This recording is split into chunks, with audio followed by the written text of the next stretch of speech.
The conference room smelled of stale coffee and broken promises, a combination that had become all too familiar over the past 6 years.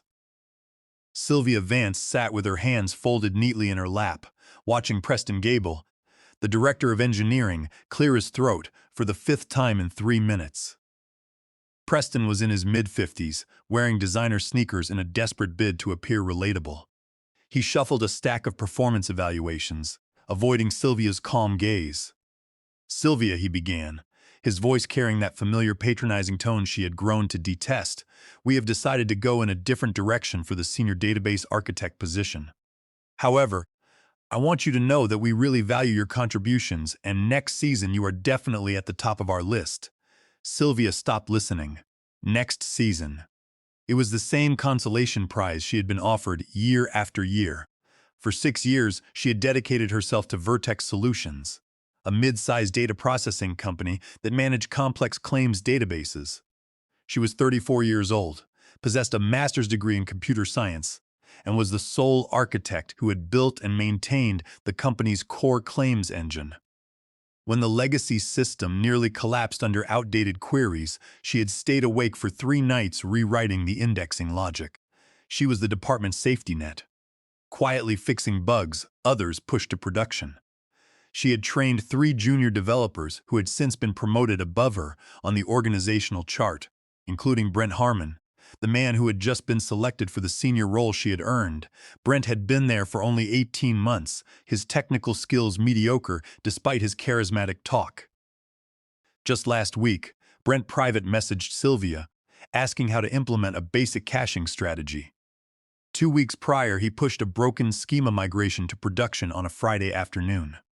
Sylvia spent 5 hours that night, starting at 10 in the evening, rolling back the changes while Brent was out celebrating. "That is fine," Sylvia said, interrupting Preston's rehearsed speech.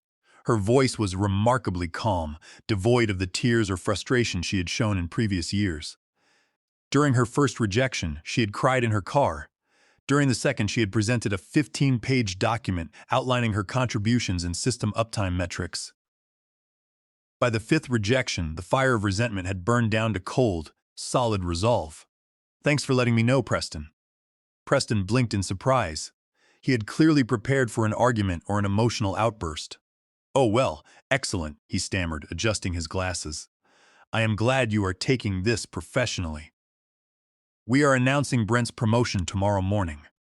I trust you will help him transition into the new responsibilities and guide him through the upcoming database migration project." "Of course," Sylvia replied, her face a mask of polite indifference. She stood up, gathered her notebook, and walked out of the conference room. Back at her desk, her monitors flashed with notifications. 3 database tickets, 5 direct messages asking for favors, and an email thread with 17 messages about a bottleneck. For 6 years, Sylvia treated every request as a personal mission.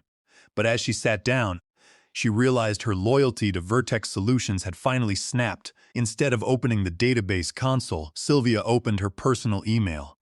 She navigated to her drafts folder, where an application for a senior software engineer position at Zenith Systems had been sitting for a week. She had hesitated to send it, fearing the uncertainty of leaving a familiar environment. Now that fear was gone. She clicked send. She then sent out 6 more applications to companies she had researched. When she arrived home at 6 in the evening, her husband Daniel Vance was in the kitchen, preparing dinner for their 9-year-old son, Toby, and their 7-year-old daughter, Chloe. The house was a chaotic haven of warmth, with toys scattered on the rug and the kids laughing in the living room. Daniel looked up, surprised to see her home so early. "You are home," Daniel said, kissing her cheek. "Is everything okay?" "They gave the promotion to Brent," Sylvia said quietly. Daniel's hand froze over the cutting board. "Brent? The guy who did not know how to write a nested query last month?" "Yes. Preston gave me the usual speech about next season." Sylvia took a deep breath, looking at her husband. "But I am done waiting, Daniel. I sent out 7 applications this afternoon. I am not working past 5:30 anymore. I am not fixing their late-night emergencies, and I am not training Brent to be my boss." A slow, proud smile spread across Daniel's face. He put down the knife and wrapped his arms around Sylvia. "It is about time, Sylvia. You have been killing yourself for a company that treats you like an utility. I am completely behind you." That night, after the kids were asleep, Sylvia sat at the dining room table and wrote a list of boundaries. She promised herself she would strictly adhere to it. No work communication before 8:30 in the morning or after 5:30 in the evening, no volunteering for unassigned tasks, no working weekends, and no more saving others from their own incompetence. It was time to act like the mid-level developer they insisted she was. The next morning, the department-wide email from Preston Gable arrived at 9 o'clock, officially announcing Brent Harmon's promotion to Senior Database Architect. A wave of congratulations messages flooded the public Slack channels. Sylvia typed a brief, polite congratulatory message and immediately returned to her assigned ticket. She felt a strange sense of liberation. She was no longer carrying the weight of the company's expectations on her shoulders. 30 minutes later, Brent walked over to her desk. He had a sheepish, slightly embarrassed smile on his face, clearly aware that he lacked the technical depth to back up his new title. "Hey, Sylvia," he said, leaning against her desk partition. "I know this might be a little awkward, but I want to thank you for all the help you have given me. Honestly, I am really going to need your support to get up to speed on the legacy claims processor. The database architecture is incredibly complex, and you are the only one who truly understands the data dictionary. I will help with any tasks that are formally assigned to me by Preston." Sylvia replied, keeping her eyes on her screen. "If there are specific modules you need training on, please ask Preston to create a training ticket and place it in my queue. I will estimate the hours required and work on it during my normal hours." Brent's smile faltered. "Oh, right. Yeah, of course. I just meant, informally, like we usually do. I have got that big presentation with the vice president next week, and I need to explain the replication layout." "I have a full workload this week, Brent," Sylvia said, her tone polite but firm. "I do not have time for informal training sessions, but the documentation wiki has a comprehensive layout map that I updated 6 months ago. You should find everything you need there." Brent shifted his weight uncomfortably, realizing the safety net was gone. "Right. Okay, I will check the wiki. Thanks." By noon, Sylvia had completed her first ticket of the day, a routine database optimization that she resolved without rushing. She took her full 1-hour lunch break, leaving the office to walk in a nearby park. When she returned, she found her Slack dashboard lit up with red alerts. Regina, one of the junior developers, had sent 3 messages. "Sylvia, the payment gateway database is throwing transaction lock errors in production. The system is rejecting customer payments. Can you please look? You resolved this database lock issue last quarter." Sylvia checked the production monitoring system. The payment gateway was indeed failing, but the alert was officially routed to the database reliability team, which was now led by Brent. Sylvia typed a reply to Regina, "That issue is within the domain of the database reliability team. Please escalate it to Brent, as he is the senior database architect." Regina replied immediately, "I tried, but Brent is in back-to-back management meetings all afternoon. This is a critical production issue. The company is losing thousands of dollars every minute. If Brent is unavailable, you should contact Preston so he can coordinate an emergency response." Sylvia wrote back, "I am currently working on the reporting module cleanup assigned to me for this sprint." She closed the Slack window and focused on her code. 2 hours later, the payment gateway was still down, and the panic in the office was palpable. Preston Gable walked briskly to Sylvia's desk, his face flushed with anxiety. "Sylvia, the payment database is still throwing deadlocks. Brent is stuck in meetings with the executives, and he does not know how to clear the database transaction pool without risking data loss. I need you to jump on the emergency bridge line and resolve this. It should only take you 10 minutes. It might take 10 minutes for someone who has studied the transaction logs," Sylvia said, looking up calmly. "But since I am not the senior architect, I do not have the administrative authority to execute raw database commands in production without formal approval. That is Brent's responsibility now. If Brent needs my technical assistance, he can submit a formal request, and we can schedule a session tomorrow morning." "Tomorrow morning?" Preston raised his voice, attracting glances from nearby coworkers. "Sylvia, this is a critical emergency. We are losing clients." Then it is critical emergency that requires the attention of your senior architect, Sylvia said, her voice remaining quiet and controlled. I am executing the tasks assigned to me in my sprint planning. I cannot abandon my work without a written directive from HR or the vice president. Preston stared at her, his jaw tightening in anger. This is not the team player attitude I expect from you, Sylvia. I am doing the job I am paid to do. Preston, she replied. At exactly 5:30 in the evening, Sylvia closed her laptop, packed her notebook into her bag, and stood up. The payment gateway database was still throwing lock errors, and Brent was hovering over his desk, sweating as he stared at the console. Sylvia walked past him, said goodnight to her coworkers, and left the building. For the first time in 6 years, she did not check her work emails or Slack messages on her phone during her commute. She arrived home, helped Toby with his math homework, and listened to Chloe describe her art class. At 7 in the evening, her phone rang. The caller identification showed Preston's number. She declined the call. He called 2 more times, and then sent a text. Sylvia, we need you to log on immediately. The database is corrupted. She ignored the text, turned her phone to silent, and sat down to a peaceful dinner with her family. On Wednesday morning, the atmosphere in the office was thick with tension. The payment gateway database had remained down until midnight, when Brent had finally executed a brute force database restart that cleared the locks but resulted in the loss of several hours of transaction records. The database administration team was now facing a massive reconciliation effort to identify the missing records. Preston Gable was waiting for Sylvia at her desk when she arrived at 8:30. We had a major data loss incident last night. Sylvia, he said, his voice cold. If you had joined the emergency bridge when I asked, we could have resolved the locks without restarting the database. Your refusal to help has caused significant financial damage to the company. I followed the protocols outlined in the engineering handbook. Preston, Sylvia replied, placing her bag in her drawer. The handbook states that production modifications must be authorized and executed by the designated team lead. Since Brent was promoted to senior architect, he is the designated authority. I did my job. If Brent lacks the technical capability to manage database emergencies, that is a staffing issue, not a performance issue on my part. Preston's face turned a deep shade of red. We will discuss this in our weekly alignment meeting, he said, before turning and walking away. Sylvia spent the morning preparing for her upcoming interviews. She had received a positive response from Zenith Systems, and they had scheduled a technical panel interview for next Tuesday. During her lunch break, she sat in her car and reviewed database architecture concepts, feeling a sense of excitement she hadn't felt in years. On Friday afternoon, Preston called a mandatory department-wide meeting.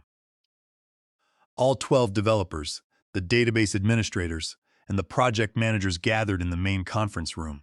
Preston stood at the front of the room, projecting a slide that displayed the system uptime metrics for the week. The numbers were disastrous, dominated by the 4-hour outage from Wednesday.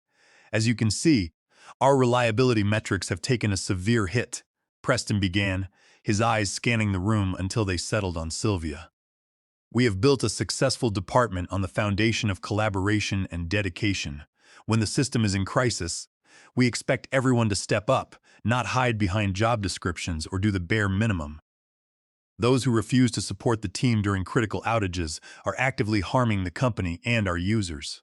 Sylvia felt the eyes of her coworkers turn toward her in silence. The room was dead silent, the air heavy with discomfort.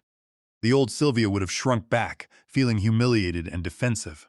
But the new Sylvia stood up, her laptop held at her side. Preston, she said, her voice clear and carrying to every corner of the room. Since you are talking about database reliability and team culture, let us be completely honest about what that culture actually represents at Vertex Solutions. Preston looked startled. Sylvia, this is not the appropriate forum for personal grievances. I am not presenting a personal grievance, Preston. I am discussing the database department's operations, Sylvia said, stepping forward. For 6 years, I have been the sole architect of the claims database.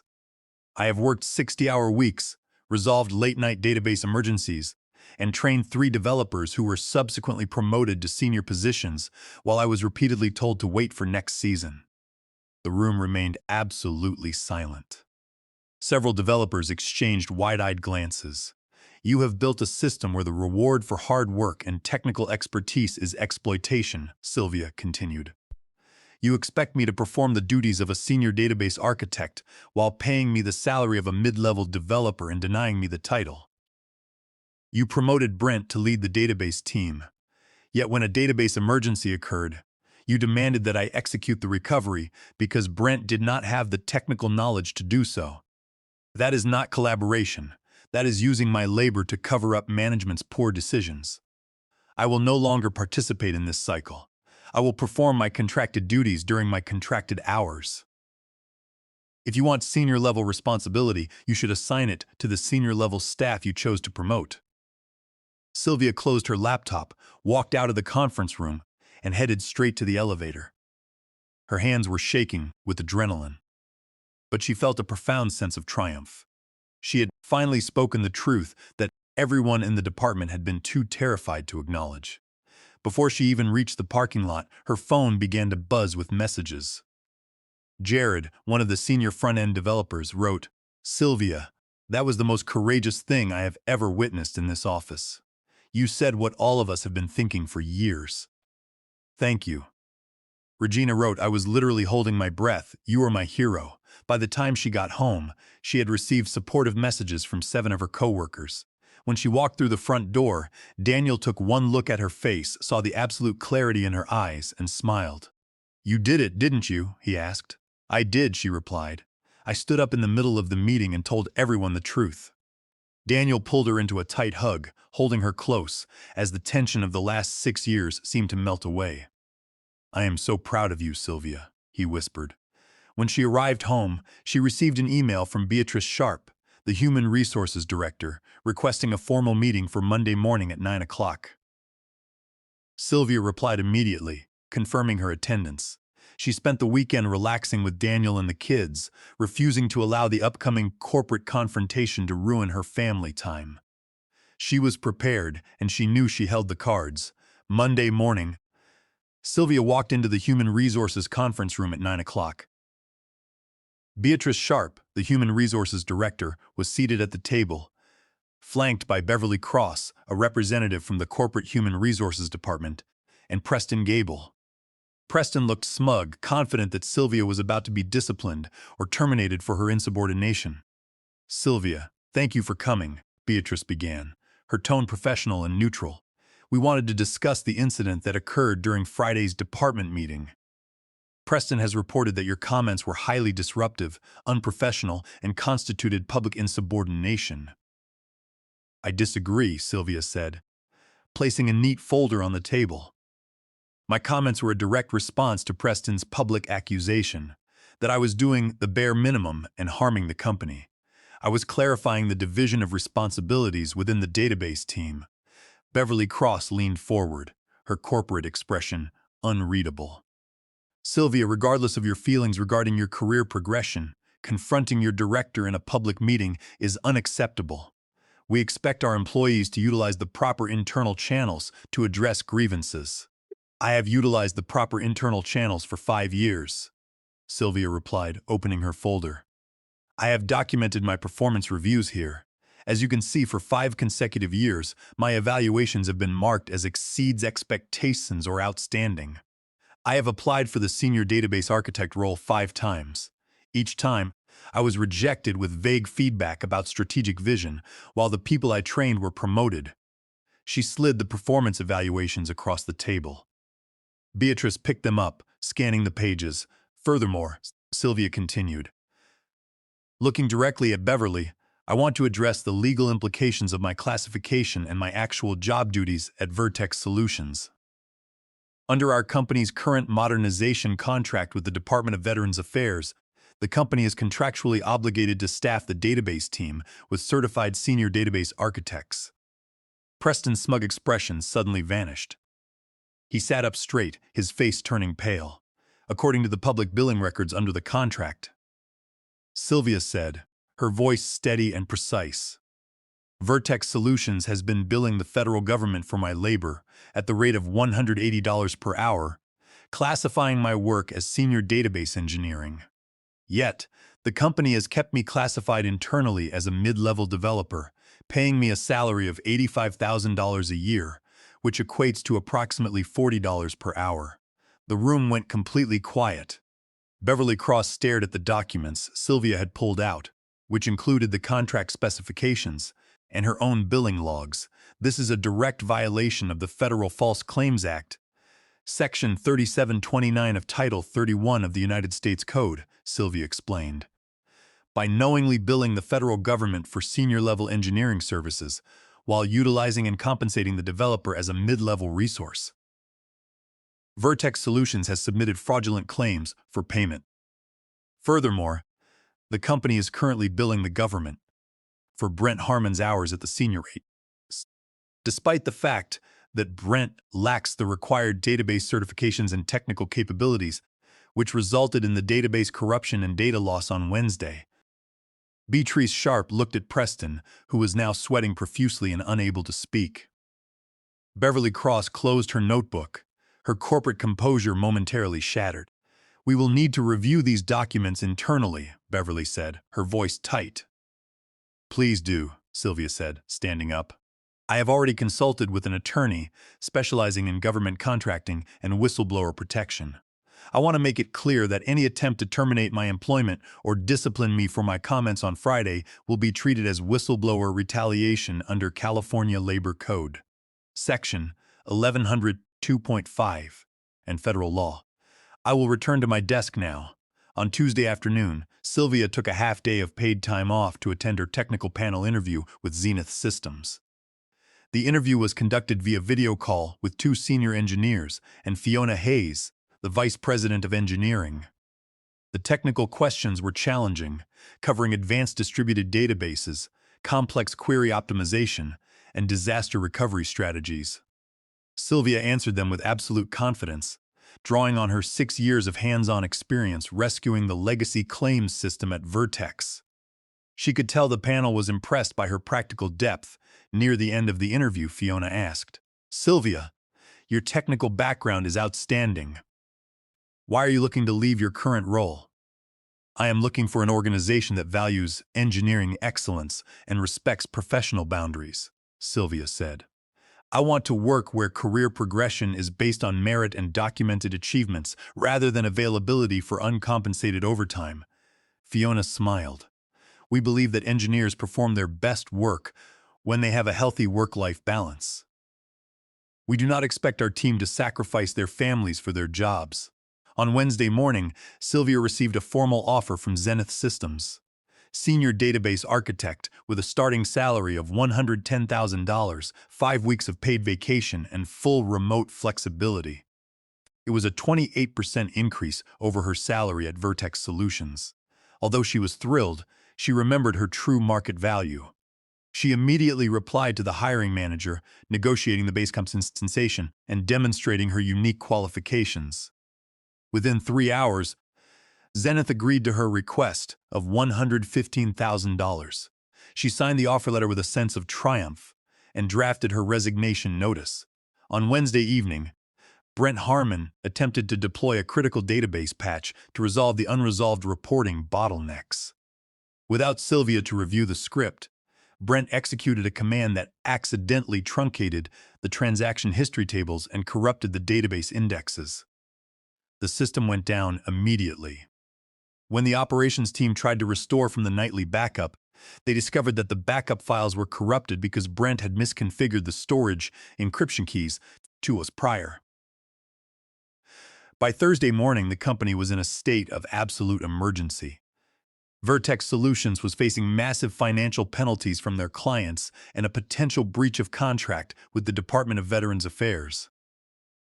At 10 in the morning, Sylvia was summoned to the executive conference room.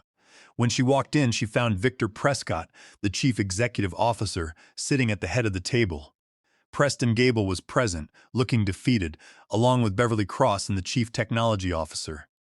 "Sylvia, thank you for meeting with us," Victor said, his voice carrying the gravity of the situation. "We are facing a catastrophic database failure. Our production claims data is inaccessible and our backups are failing. I understand you are the architect who built this system. We need your help to recover the database. If you can resolve this crisis, I am prepared to authorize an immediate promotion to senior database architect and a $15,000 signing bonus. I appreciate the offer, Mr. Prescott, Sylvia said, placing her resignation letter on the table. But I am declining to assist. I am submitting my 2-week resignation notice. I have accepted a position as a senior database architect at Zenith Systems. Victor looked at the letter, then at Sylvia. Sylvia, the company is facing ruin. We are willing to negotiate your salary. Name your terms. There are no terms, Sylvia replied, maintaining her composure under the intense pressure of the room. You cannot resolve 5 years of exploitation with a crisis negotiation. For years, I have documented the vulnerabilities in our replication system and proposed a proper testing framework for all schema updates. Those reports were dismissed as lacking strategic vision because they came from a mid-level developer. You chose to promote Brent because he was politically compliant and willing to work 60 hours a week. But you did not ensure he possessed the basic technical competence to manage our critical data assets. The chief technology officer glared at Sylvia in disbelief. You are going to let the system burn? I am going to perform the duties of a mid-level developer for the remaining 2 weeks of my employment, Sylvia said, standing up. I will see you at my desk. During her final 2 weeks, Sylvia worked strictly from 8:30 to 5:30, writing detailed documentation for the database architecture and database dictionary. The company was forced to hire emergency external consultants at 3 times Sylvia's salary to recover the corrupted database. They managed to restore the system after 5 days, but the data loss was significant, and the Department of Veterans Affairs initiated an audit of the contract's billing practices. Following Sylvia's departure, Beverly Cross initiated a company-wide audit. The investigation confirmed the fraudulent billing practices under the federal contract. To avoid a public trial under the False Claims Act, Vertex Solutions agreed to pay a substantial settlement to the federal government. Preston Gable was quietly terminated for his role in the billing fraud and mismanagement. Brent Harmon was demoted and eventually resigned. 8 months after starting at Zenith Systems, Sylvia was promoted to principal database architect, overseeing the database infrastructure for the entire company. Her salary was increased to $135,000, and her team respected her technical expertise and her boundaries. One Saturday morning, a year after leaving Vertex Solutions, Sylvia was at the local farmers market with Daniel, Toby, and Chloe when she ran into Brent. He looked tired, but the arrogant posture he once held was gone. Sylvia, Brent said, stopping. I just wanted to say I am sorry. I was in over my head at Vertex, and I let Preston use me to exploit you. I should have spoken up. I appreciate you saying that, Brent, Sylvia said. Are you still at Vertex? No, I left shortly after you did. The pressure was insane, and I realized I did not have the skills. I am working as a regular database administrator at a smaller retail firm now. It is much better. I am actually learning the fundamentals. I am glad to hear that, Sylvia said, smiling. I wish you the best. As they walked back to their car, Daniel held her hand. Are you happy, Sylvia? Yes, she said, watching Toby and Chloe laugh as they carried a basket of fresh strawberries. I am very happy. Sylvia had realized that the best revenge was not anger or retaliation, but success and peace. She had refused to allow her value to be defined by a toxic corporate system that rewarded exploitation over actual competence. In standing her ground and claiming her boundaries, she had not only saved her career, but she had also reclaimed her life and her freedom.